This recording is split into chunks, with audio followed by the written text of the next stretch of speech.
You're listening to the Nourished CEO Podcast, and this is my brand new series on the 4 CEO types, how to build a business that fits who you actually are. This is one of 4 episodes that deep dive into each CEO type to help you understand your wiring, leverage your strengths, avoid your blind spots, and build a business that works with your true nature instead of against it. Here's the reality of the business coaching landscape right now. Almost everything you see is built for one of 2 types of operators. One is the bold, fast-moving, decisive person who can make a call and execute without looking back. And the second is the highly relational, magnetic personality who can grow a massive audience just on the strength of who they are and convert it through sheer warmth and connection. Now, if you're one of those 2 types, a lot of the advice out there probably will work reasonably well for you. But here's what no one's talking about. Those are not the only 2 ways to lead a business. Even more than that, the current obsession with hype-first marketing, meaning build a big audience, go viral, be everywhere all at once, perform your personality at scale, dangle the carrot in front of people, and don't worry about actually delivering anything on the back end. All of that is actively working against a huge portion of experts who are genuinely excellent at what they do, but they're not wired to build a business that way, and they really don't want to. So if you're more methodical, if you lead through depth and rigor rather than speed and charisma, if you build trust slowly, but your clients stay for years because you build that trust, the mainstream advice wasn't built for you. And trying to implement it anyway is probably costing you way more than just time and energy in your business. Now, this is what this series is designed to fix. The 4 CEO types framework will map your natural leadership style, how you decide, how you build trust, how you sell, and even how you deliver your programs, and helps you build your business strategy around that. It's not as a workaround for not being the right type of CEO. It's building your business with your genuine competitive advantages at the forefront. Now, if you haven't taken the CEO type quiz yet, it's linked in the show notes, or you can go to lauraschoenfeld.com/quiz. And I recommend that you take it before you listen to these series episodes or take it after. Either works, but I want to make sure that you know exactly the type that is most aligned for you. And if you're already in the middle of the series, welcome back. Let's get into it. Welcome to part 1 of the 4-part series, the 4 CEO types, how to build a business that fits who you actually are. And today we're starting with the Decisive CEO, which happens to be the type of CEO that I naturally am. So tell me if this sounds familiar. You make decisions in minutes that can take other people weeks. You hold your pricing and sales conversations without flinching. You've even walked away from clients who weren't a fit without losing any sleep. But somewhere along the way, whether it was in your business or even in your childhood, someone probably told you that you are too much. You're too direct, you're too intense, you're too fast, too much. And maybe you've wondered if they're right. Maybe your fast-pacedness, your decisiveness, your directness is actually hurting your business. Today, I'm going to tell you why that's mostly wrong, and I'll show you where the one place might be that could be worth paying attention to if you are a decisive CEO and you think that your speed and intensity might be affecting the way that you run your business in a negative way. So let's start off by talking about what makes a decisive CEO. Like I said, this is my type, so I'm very intimately familiar with what exactly it's like to run a business as somebody who moves fast, makes decisions very intensely and quickly, and is just like, I don't know why I'm making this decision this way, but I am. If that's you, then I totally get it. It can feel a little bit reckless sometimes, the way that you approach business, but in reality, it's actually one of your biggest strengths. So when you're a decisive CEO, you're going to have 2 core wiring elements that affect how you show up in your business. You're going to be more task-oriented than people-oriented, and you're going to be more fast-paced versus slow-paced. So let's talk about how that shows up in your business operations. First of all, you make decisions very quickly, which honestly is a huge strength. Making decisions fast and not circling the drain around something for a really long time is actually really, really helpful for running a business, and that comes naturally to you. You also hold your standards without apology. Now, that doesn't mean that you don't ever feel bad. As somebody who is more of a decisive CEO, I definitely have some conditioning in my background to feel guilty when I set standards or set boundaries. I'm totally working through that, and I'm much better now than I ever was before.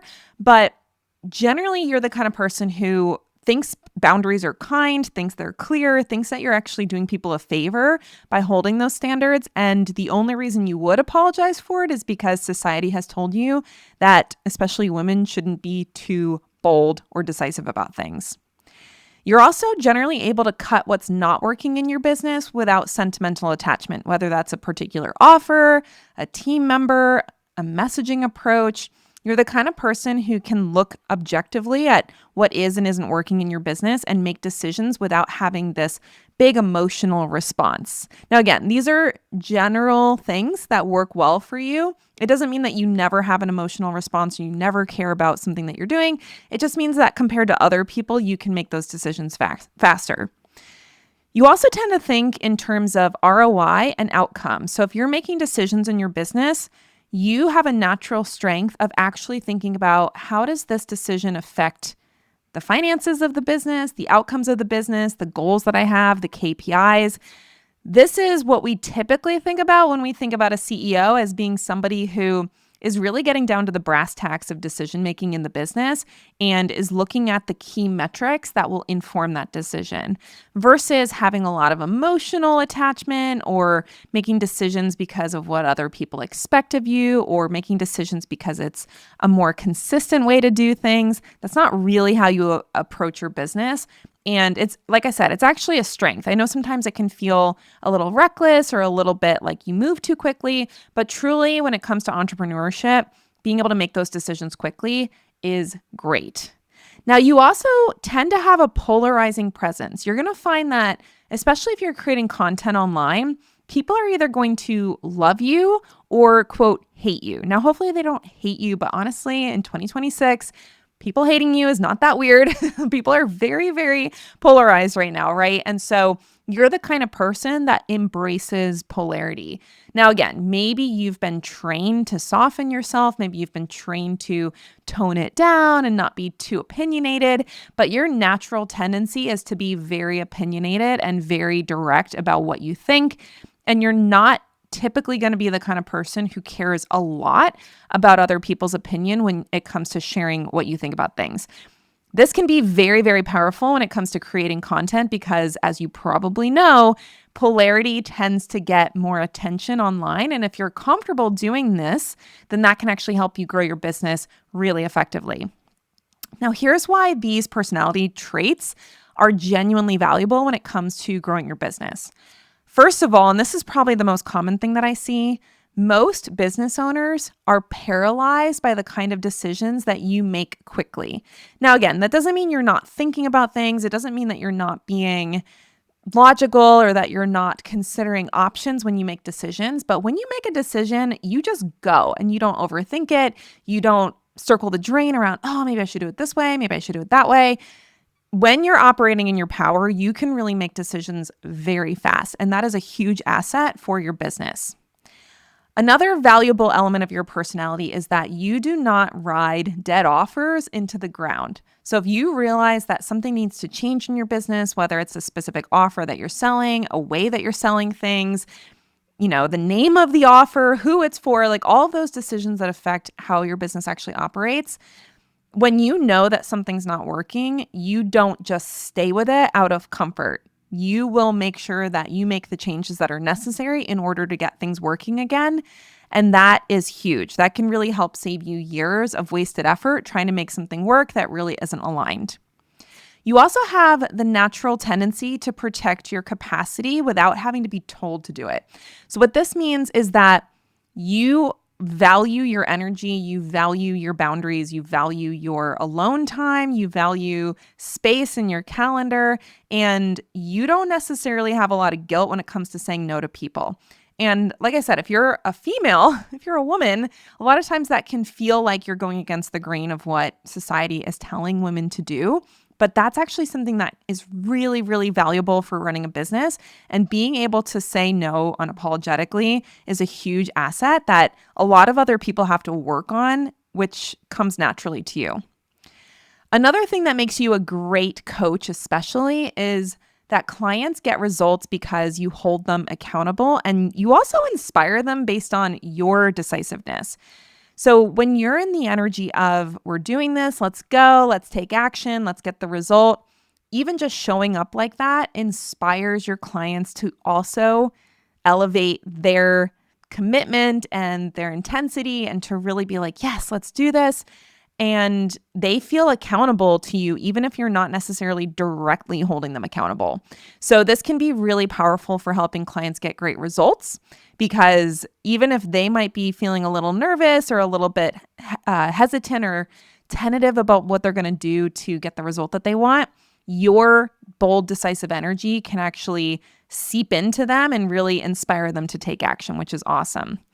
Now, I will say, as a decisive CEO, this is something that I have had to really learn to embrace and to not shy away from, because there is a lot of social conditioning for women about what it looks like to be socially acceptable, to make friends, to be liked. And it's something that, as someone who's going to be turning 40 in like a year-ish, I had to spend a lot of time and do a lot of personal growth to get to a place where I feel like I can truly show up as myself, being in that decisive CEO energy, and to not look at that as something that was a liability to my business, that was something that was going to be a turnoff for the people that I wanted to work with. Because again, in especially female spaces, a lot of times that boldness, that directness, that, unapologetic honesty about things can be very affronting to people and even off-putting for some people. And so if you've had that experience before as somebody who is a decisive CEO, just know that that doesn't have to inform how you move forward in your business. And that could be the very thing that's actually holding you back from the results that you're capable of getting, because you are too worried about trying to soften yourself or trying to tone things down because of what other people have said to you. And again, it doesn't even have to be something that people have said to you in business. It could literally be your personal life, family, friends, coworkers, people who didn't understand your intensity and made it a problem instead of recognizing it for the power that it is. So I wanted to share that with you, because as somebody who deeply understands what it feels like to be rejected for your intensity, please hear me when I say that your intensity is a huge asset for your business. And the more you can lean into that high integrity intensity, so you're not being intense to just be mean or aggressive or rude or harsh. You're being intense because you care, because you see what's possible, because you know what it takes to be successful. And that intensity is what actually makes you so valuable in your business and as an expert. So let's talk about what helps the decisive CEO make money naturally, because when you run a business, whether you like to admit it or not, now if you're a decisive CEO, you probably happily admit that the purpose of your business ultimately is to make money, because otherwise, why wouldn't you just do it for free or run a charity, right? So you run a business because you want to make money. And if you're anything like me, you want to make a lot of money. So let's talk about what helps you make money naturally as a decisive CEO. First, let's talk about price. So pricing is one of those things that a lot of times as a decisive CEO, you very quickly know when pricing is aligned versus not. And usually when it's not aligned, it's because you feel like it's too low. And so if you're feeling like your pricing is too low, you do not need anyone to give you permission to increase the price and hold that price firmly. So if you're able to have the energetics around the pricing that you've selected for your offer to say, this is what the value of this is, whether it's a one-on-one service, a coaching program, a course, whatever you're selling, when you feel good about the price, that is actually what helps you make more money as a decisive CEO. And not letting anyone talk you out of it, whether it's a business coach, whether it is a friend, family member, because a lot of times people that don't understand what you're doing or the value you bring to the table, they're not going to understand why you're pricing what you're pricing. Like I know for me personally, at this point of recording, my hourly rate for consulting is $1,000 per hour. And a lot of people have seen that price and are like, oh my gosh, there's no way I would pay $1,000 for an hour of coaching. And that's totally fine, because the people that I work with look at that price and they're excited to get well more than $1,000 worth of value from having access to my brain, my perspective, my just ability to diagnose problems in their business. And for them, that is one of the best $1,000 that they would ever invest in their business. So when you can talk about your pricing like that, like I just did, where it's like, listen, I know it's not for everyone. I know that not everybody's going to want to spend that money, but for the right people, it's going to change their life. That is the kind of energy that's going to help you make more money. Another thing that's going to help you make more money as a decisive CEO is qualifying hard when it comes to sales. So not just being available to everybody, not just trying to be accessible or trying to be, I'm going to help everyone with everything. That leaks your energy so badly as a decisive CEO. And it really makes you play down to the lowest common denominator of your audience rather than elevating the standard and holding it and being decisive about, this is what I'm here to do, this is who I'm here to work with, and this is what makes me and my services so valuable. So part of that process is actually having qualification standards in your offers, especially if they're getting access to you. So if you're doing any one-on-one or higher touch group programs, hybrid programs, you need to have a space that is boundaried to hold only the people who are actually ready for your intensity and actually want your intensity and are going to benefit from your intensity. So make sure that as part of your sales process, unless you're just doing courses, which again, you can still qualify with your messaging, but if you're doing something where anyone gets any of your energy, access to you, time with you, just being in your space, you need to make sure that you have very clear qualification standards so that you are protecting your container. Now, another piece of that is setting boundaries that protect your capacity. A lot of times this looks like being really strict about your calendar, being really strict about who you do and don't work with, being strict about how many spaces you have for certain types of clients, like if you do a one-on-one session or service for people, not just letting anybody book on any time of your calendar and just being like, I don't really like working at this time, but I'm going to do it anyway because people want me to.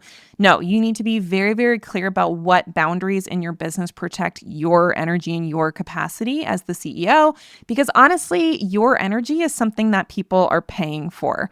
You being at your best from a capacity perspective is actually what makes your service so valuable. And by protecting it, you're actually doing your paid clients a service by making sure that they're getting the best of you and being really, really clear about what you are available for and what you're not available for is going to help you do that. Another thing that's going to help you make more money is pivoting quickly when something isn't working. Like I said, you're the kind of person who can move fast, make decisions quickly, kill an offer that's dead, like whatever it is, you're relatively unsentimental about doing things. And the faster you can recognize when something's not working, and it doesn't mean that you're in the experimental phase or that you're testing something and you're not sure yet. I really mean when you have that inner knowing that this isn't working and I need to change something, trusting yourself and making the pivot quickly is actually the best way for you to make great money as a decisive CEO. Another thing that is going to make you lots of money, especially in the online space, is creating clarity in your messaging that cuts through the noise in your market. So being very bold about your opinions, again, not just to like have rage bait or to just be like, I'm just going to say this to stir the pot. Now, obviously, it's going to stir the pot if you take a bold opinion. That's just the way anything is online these days. So, it's not about chasing polarity. It's about being comfortable with your natural polarity and really being willing to take a stand and be clear about what you think about things and not be afraid to say your opinion, because the more firm you are in your beliefs and your opinions and your leadership, the more you're going to attract the right people to your business, and naturally, the more money you're going to make. Another thing that's very important as a decisive CEO is firing clients who aren't a fit. Now, that doesn't mean you have to be mean to them or rude or like kick them out and keep their money. Like, you can do this in a very high integrity way. But if you're working with a client who is really struggling to follow what you're recommending, is super emotional, and you're like, I don't know how to support this person, or just is like not meeting you at the level of intensity and energy that you operate in for whatever reason. And this isn't a judgment call. It's just literally sometimes people are not a good fit for it. Being willing to say, hey, I don't think this is working. Let me give you your money back, or let's, say, call it good. If you are done with the program, whatever it is, you should not be working with people who drain you or make you resent your business. Okay. So that is very important, because I've been there before where I was over accommodating, I was people pleasing, and I was trying to work with anyone who would pay me. And I've had clients before who were very emotionally demanding, and when I say emotionally demanding, listen, I cry all the time. I am somebody who is very comfortable with emotions, but when somebody expects you to fix their emotions and they're not taking responsibility for their own emotions, that is a huge red flag, right? And you're probably, as I'm saying this to you, you're like, yeah, I can think of somebody I've worked with that created that experience for me. That is going to drain you faster than almost anything else in your business. So if you are in a coaching or client relationship where they are expecting you to do the work for them, whether that's emotionally or actually physically in the business, unless if you're doing a done for you service, that's a little bit of a different story. But if you're asking them to do work as part of the program and they're not doing it and they're blaming you, or they're, unloading all this emotional drama on you about why things don't work for them or why they can't do it, you are so much better off literally refunding them and releasing them than trying to keep helping them, because that is a huge energetic suck for a decisive CEO. Now, I will say that people who are like you and I, who are very decisive, who are, just tell me what to do and I'm going to do it. They want that objective feedback. They want that directness. Like, I have literally had people tell me, I hired you because I knew you would tell me like it is, and you're not going to just like lie to me to make me feel good. And so people will hire you because they trust that you will tell them the truth. And people are looking for this kind of leadership, which is why I'm telling you, if you have this belief that you're too intense, too direct, too bold, we need to let that go, because that is literally what people will pay you for. And serious clients will pay you a lot of money for that directness. So I'm hoping that in this conversation today, you can really start to look at your directness as a gift versus something that you need to soften. Now, every CEO type has blind spots. And so, you have individual blind spots, and then there's kind of like pattern blind spots. So for the decisive CEO, you can fall into what I call hype first marketing and hype first business design a little more easily than the other CEO types. So what is hype first marketing? Hype first marketing is when you're so focused on getting the sale, making the money, closing the sale, which even sometimes isn't about the money. I know for a lot of my decisive CEO clients, it's really more they're just so achievement oriented that selling feels like, oh my gosh, I got to get the yes because that's the achievement of the day. That can cause a lot of problems in your business, because yes, you can close sales faster and maybe more high percentage than other people, but you're not always getting the right people into your program, because you might be getting them to override their own sense of reluctance or not readiness. And then they come into your program and they end up ghosting the program. They show up for a few calls and then they just disappear. People ask for refunds, or they just come in and feel overwhelmed. And even if they don't ghost the program, they really struggle because they weren't actually ready for what you had to offer.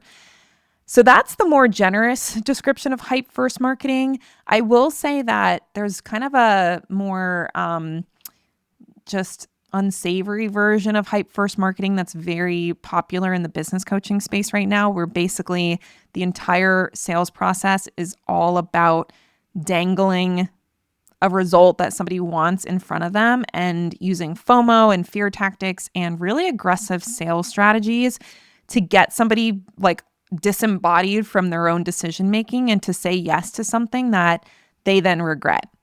I don't think any of you do that. I have never met a single client that was doing that in their business. I tend to attract the people who do the opposite and even, harm their sales results because they're too afraid to be bold.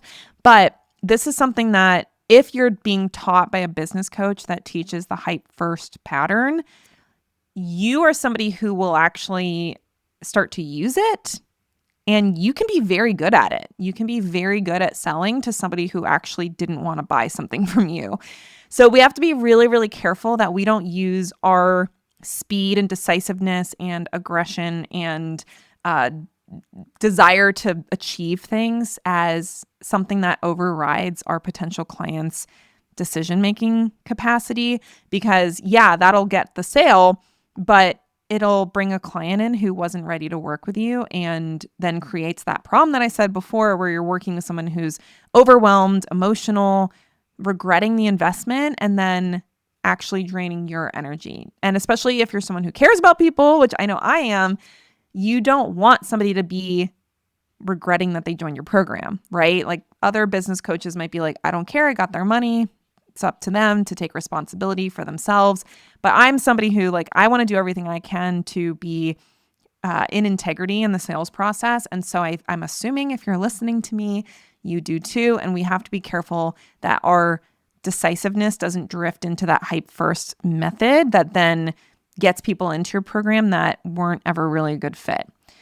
Now, another thing that you can run into is because you're really good at sharing bold opinions, sometimes those opinions can be less effective for getting clients because, yes, they get a lot of attention, engagement. There's that debate that happens in your comments when you share something more bold, but that doesn't necessarily always lead to buyers. So just being bold or controversial just for the sake of being controversial is not necessarily the best way to run your business. And we want to be thinking about sharing bold opinions that empower our buyers to take action.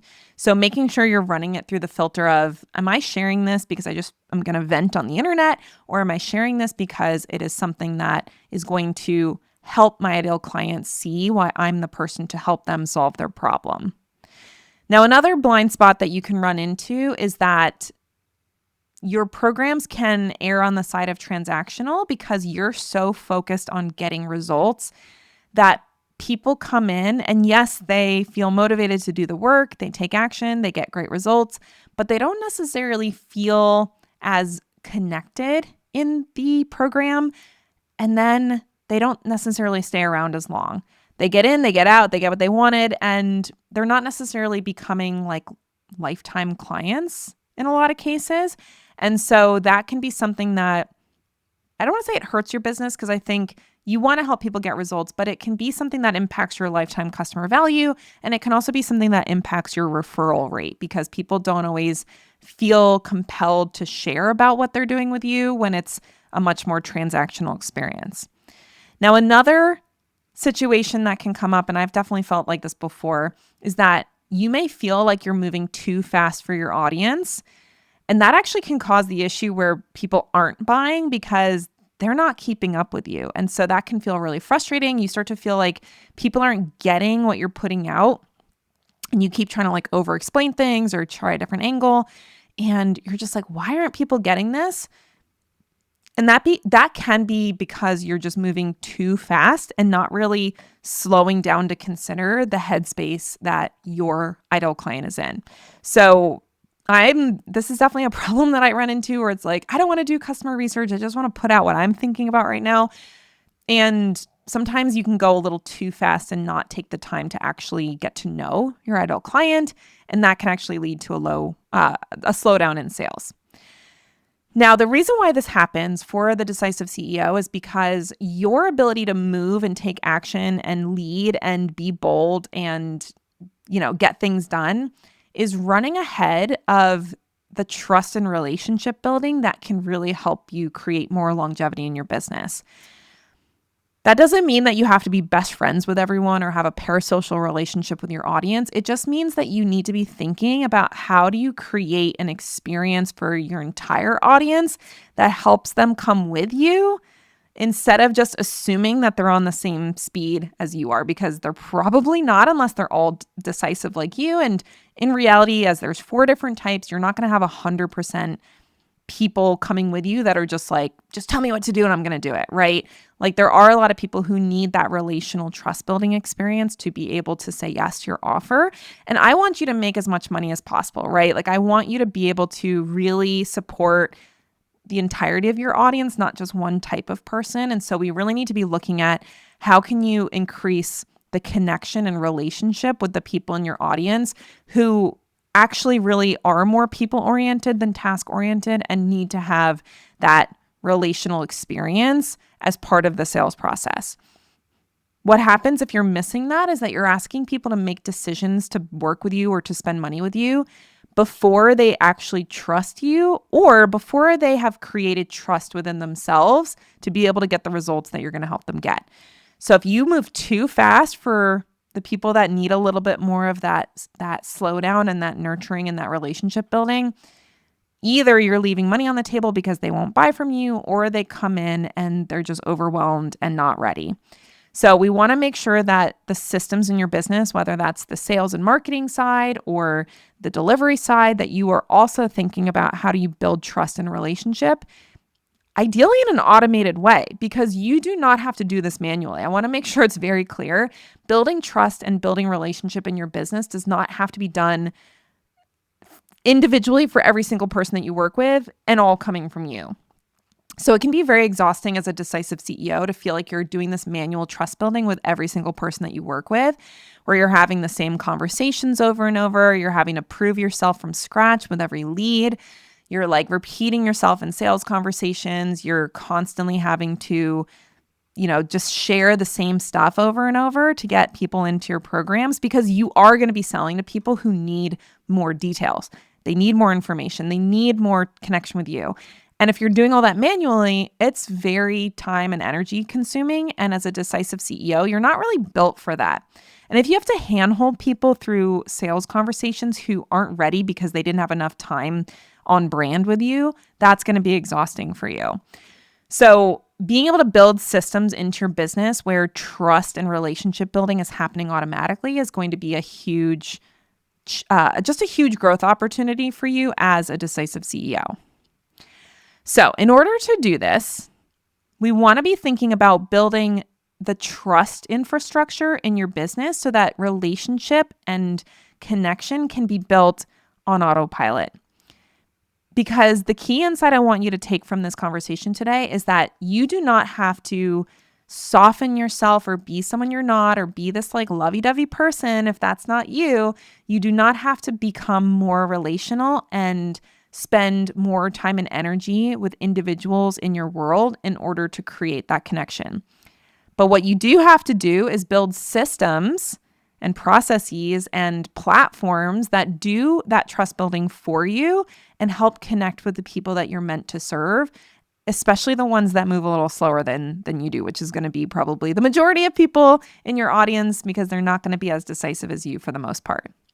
So this is doing things like sharing things about your experience, sharing transparently or not just authentically, but even vulnerably. Like if you're able to come on to social media or a podcast or a blog or an email and really open up about something that you're dealing with. I know that can feel a little bit vulnerable when you're a decisive CEO, but just sharing more about you and how you're experiencing life and the things that you're working on and the things that you're struggling with, that is going to build trust and relationships so much faster than showing up and being like, hey girl, let's be best friends, right? Like you don't have to show up in this super accessible friend zoning type of energy. You can just show up in your leadership energy and share something that is just getting an opportunity to get to know you. I have done this so many times, especially on my podcast. I love doing this on my podcast because I actually think this is the best way to connect with people and really help them understand like just the way you think about things, the way that you operate, the experience that you're having. Like all of that stuff is so valuable when you're a decisive CEO. And when you're sharing it with your voice, there is a level of connection that people can have that they're not going to necessarily have if you're just writing about something. So storytelling, transparency, vulnerability, all of that, whether it's about you or an experience you had with a client or storytelling about the people that you worked with, like all of that is so valuable when it comes to creating the connection. And you can do it in a one-to-many format so that, again, one podcast episode could build connection with 1,000 people. And that's what you want to be doing as a decisive CEO. You want to stay in your power as an authority. You don't need to like go have a personal conversation with everybody in your audience and like get to know them as a friend. Please don't. You will exhaust yourself. You do not have to do it that way. But you do want to create the one-to-many experience where people can connect with you. And the more of that you build into your business, the faster people are going to be able to buy from you because they're going to get that depth and connection that they need to be able to say yes to investing with you without it having to be in a one-on-one sales conversation. So what does this look like in practice? One, your messaging, use your content to build credibility, trust, relationship, connection before the sales conversation. Trust can come from getting to know you and your perspective. It can come from like a sales webinar where you actually demonstrate your expertise and authority and show somebody how your method can work better for them than other methods that they've tried. There's lots of ways to build trust in the sales conversation through your messaging. And that's one of my favorite ways to do it as a decisive CEO because you don't have to do it for individuals. You do it for the collective, and it helps move everybody along in a more efficient way, which we love efficiency as decisive CEOs. For your sales process, using pre-sale trust assets to warm people up in a systematic way can be so helpful. So videos that you can send where you're talking, again, doesn't have to be for the individual person, can be a video that you recorded for everybody that just gets sent to somebody before they have a sales conversation. Having a sales email sequence where you can share more details about your offer, you can overcome objections, you can help shift perspectives on how the offer is going to be a good fit for your ideal client. Like all of that can be done on total autopilot so that by the time you're even on a sales call or in the DMs, somebody's already like 90% of the way there and they just need that last touch point with you. With your offers, creating clear structure and an onboarding process, especially when somebody comes into the program, that creates safety for the person coming in. They get to know the expectations, they know your boundaries, they know how to make the most out of the program. That's something that as a decisive CEO is so easy to forget because you just think everyone's moving as quickly and as clearly as you are. A lot of people need to be gently led into your program, right? So that can be done on full automation or you can have a team member do it, but having that onboarding process to make sure somebody feels welcomed into your offer, whether that's a one-on-one offer, a group, a program, whatever it is, that creates much more of a positive experience for your clients than just throwing them right into the content and just being like, let's go. And then finally, with your boundaries and the way that you set up your calendar and the way that you set up your time, you just want to make sure that you're clearly explaining expectations, whether that's with clients, team members, even family. Like if you need some time to work on something and you need your husband to watch the kids, like just expressing that and telling people what you need so that your directness feels like clarity and not annoyance or pressure or, rudeness, because it doesn't have to be like that. That doesn't mean that everyone's always going to receive it that way. But if you are looking at, hey, my boundaries and expressing my boundaries clearly is actually a way for me to be kind to people, that means that you can protect your calendar, you can protect your energy, you can say no to the things that are a no, say yes to the things that are a yes. And you don't have to be like playing this game where you feel bad about setting your boundaries, but then you're not clear about something and then that leads to resentment and then everybody's unhappy. So this allows you to get sales much faster. You can have a 20-minute sales call instead of an hour-long sales call. You can skip sales calls altogether. You have people that buy, that come in ready to do the work and they feel prepared to do the work. They don't just feel thrown into the deep end. You start to build this reputation of being trustworthy, relatable, but not relatable in like a, hey girl bestie way, but relatable as a person that is leading people from a place of connection and not just do what I say and don't ask questions, right? So you actually build a much stronger reputation when people trust you as a human, not just as a leader. And so again, sales happen faster. People are willing to pay you more. You're able to protect your energy better, which means you're able to deliver a better service to your clients, and your clients have a better experience because things are clear for them and they don't feel surprised by anything. And they are able to actually use what you are offering in a really effective way. So for the Decisive CEO, here's your game plan. First, in the offers you're creating, design your offer for the experience and not just the results. Onboarding processes, creating check-ins, having some sort of encouraging emails that go out automatically, like things that maybe you as a Decisive CEO are like, I don't really need to be coddled. I don't need to be cheerleaded.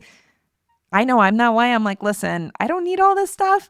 But don't underestimate the fact that most of your clients do need it or want it, and you can create a much better experience when you're not just thinking about how do I get results for people, and really think about how do I create the best possible experience for people so that not only do they get results, but they also are like, wow, this was really thoughtfully designed and I feel really included and I feel really cared for in the offer. In your messaging, if you can demonstrate expertise and not just declare it. So I know that you're confident in your expertise, but just because you say you're an expert doesn't mean that people trust you. And so if you can share more about how you think about things, why you've made the decisions that you've made, how you came to that conclusion, if you went through your own personal aha moment, all of that can help build trust rather than just saying, well, this is the way it is and just listen to me because I'm an expert, right? So just really building in like the peek behind the curtain and showing people, here's how I came to this conclusion, not just sharing the conclusion. In your sales process, ideally you want to build in automations and sequences and systems that help build buyer trust before you get into the sales conversation. So rather than thinking the sales conversation has to do all the weight of the trust building, having things in your business that can build that trust and help them understand why you do what you do and how you do what you do before they actually get into the sales conversation. In your schedule, you want to protect your energy like it's a business asset, because it is. I mentioned this before, but the way that you show up and how energized you are in your business will directly impact how much money you make.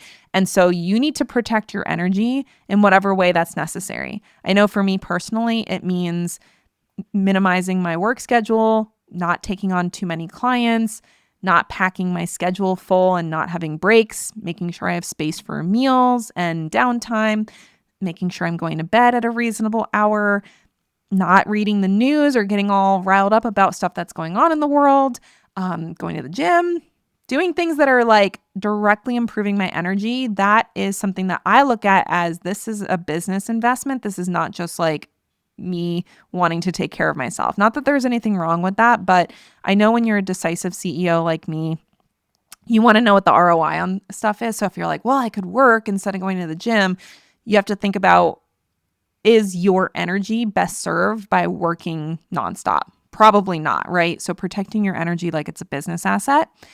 And then in your vision for your business and the decisions that you're making and the things that you're creating, building for the life you actually want and not just your next revenue goal. So something I run into with my Decisive CEO clients is that they'll make decisions because they want to hit numbers in their business, and they're not necessarily thinking through, how does this connect to the life I want to live?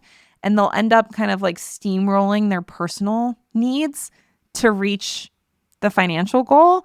And a lot of times they'll hit it or they'll be on their way to hitting it, but then the wheels fall off in their life out of business, right? So if you're a mom, I don't have the time I want to spend with my kids, or I don't have the energy when I'm going to spend time with my kids. If you want to take care of yourself physically, it's like now my health is sacrificed for this revenue goal. So just make sure that when you're making decisions, you are thinking about your actual personal needs as well as the business needs and the financial goals, and not just like ignoring what's actually best for you in the pursuit of hitting a big outcome. Now, if you want to hear a story from one of my clients who is definitely more in the Decisive CEO category. I would love for you to listen to the interview with Lindsay Lesson. So Lindsay is a registered dietitian who works with women who are dealing with hypothalamic amenorrhea, who want to get pregnant. And she has really big goals in her business. And she is the kind of person that when we work together, she's like, whatever I say should be done or could be done next, she just does it. Like she is, I'm going to go do this project, knock it out, get the next thing done, which is awesome. And sometimes it means that she is moving a little too fast for her audience, or she doesn't necessarily think about the client or the customer experience in the sales process. So she ends up getting sucked into it. And then that means she's putting all this energy into making the sale when she really just wants things to be systematized. And so when we work together, we really focused on building these systems that let her stay in her power as a decisive CEO and not getting so wrapped up in the sales process, but also helped lead her clients through a process that built trust, helped them understand what they were paying for, and allowed them to buy her high-ticket group program without even having a sales call, which as a mom of 3 who doesn't want to be working all the time, that was a huge win for her to be able to have that system in her business. So go check out that interview. I'll link to it in the show notes. It's also on the Decisive CEO landing page with all the results. And I would just love for you to listen to Lindsay's story to get an idea of how these systems can impact the way that you sell and the way that you grow your business without it requiring you to just give all your energy and time to doing it. Okay, so that is my Decisive CEO overview. As a reminder, your decisiveness and your directness is an asset, not a liability. So if there's any part of you that is trying to pretend like you're not a direct and decisive person, this is your invitation to release that and embrace your decisiveness, because it truly is something that will help you grow your business.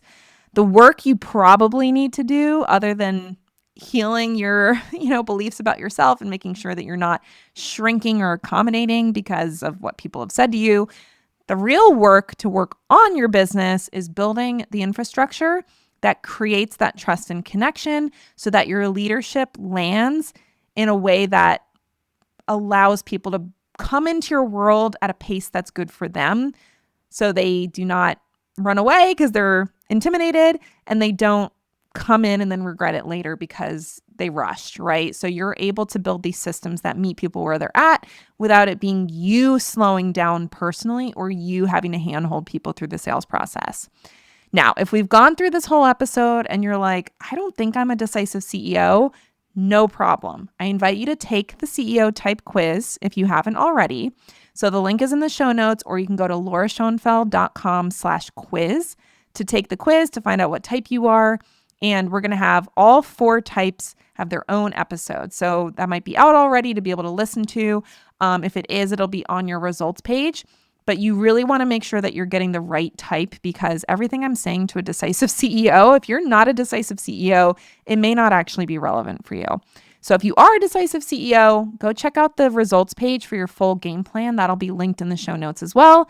But I hope that this conversation has been super helpful for you today to really embrace the things that make you who you are as a decisive CEO and actually use those to grow your business instead of trying to be someone who's softer or more friendly or more relatable or more likable, because none of that is going to help you grow your business. So we are not taking that into our business with us.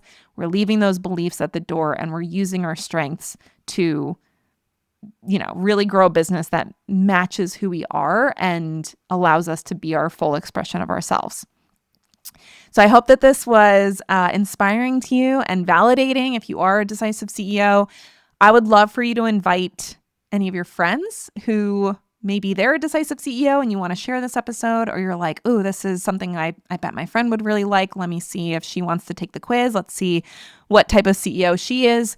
Feel free to share it with them. I just really would love for more people to build their business in a way that matches their personality. And so the more people you can share it with, the more we're going to help people build a business that matches who they are and allows them to really lean into their strengths and not have to be someone else to be successful. All right. So thanks for hanging out with me for this episode. If you're a Decisive CEO, come DM me on Instagram at laura.schoenfeld. I would love to hear from you and let me know how this episode affected you or if you're resonating with it. As I said, I'm a Decisive CEO, so come say hi in my DMs. I'd love to hear more about how this is going to impact your business moving forward. All right. Well, thanks for hanging out with us. We'll see you here next time on the Nourished CEO podcast. Take care, everybody.